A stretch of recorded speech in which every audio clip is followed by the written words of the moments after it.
Orang yang berilmu tapi dia tidak berzikir, dia akan jadi orang yang kibir, sombong. Orang yang berzikir tapi tidak ada ilmu, dia akan jadi orang sesat. Jadi sahabat ni, iman mereka diuji, kan, bukan setahun, bukan 2 tahun, selama 23 tahun bersama Rasulullah SAW. Kita dengar dalam perang, dalam cerita perjanjian Hudaibiyah, semangat nak pergi, rindu dengan kampung halaman, sampai dah nampak dah Mekah, patah balik dengan perasaan taat, sebab yakin kepada mereka kalimah la ilaha illallah Muhammadur Rasulullah begitu mantap dalam hati mereka. Yang kedua, di kalangan sahabat ni, ketika belum turunnya perintah solat, semua urusan masalah dia akan rujuk pada Rasulullah SAW. Tetapi bila datangnya perintah solat, ketika itu semua sahabat-sahabat ni dia direct dengan Allah SWT.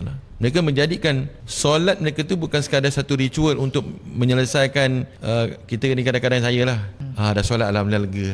Tetapi sahabat-sahabat menjadikan solat mereka untuk selesaikan masalah dunia dan akhirat mereka. Dia kata, pertama mereka ada yakin pada kalimah la ilaha illallah Muhammadur Rasulullah. Yang kedua, solat mereka tu mereka mendirikan dengan begitu tekun. Betul Allah Ta'ala kata amalan solat ni amalan pertama sekali dihisap. Yang ketiga, bukan sekadar mereka yakin dengan solat, mereka juga yakin dengan ilmu ni. Mereka usaha sungguh-sungguh untuk mendapatkan ilmu.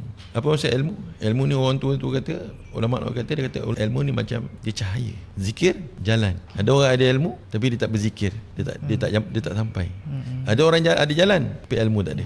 Orang yang berilmu tapi dia tidak berzikir, dia akan jadi orang yang kibir, sombong. Orang yang berzikir tapi tidak ada ilmu, dia akan jadi orang sesat. Jadi betul dia kata zikir dan ilmu tak boleh ditinggalkan.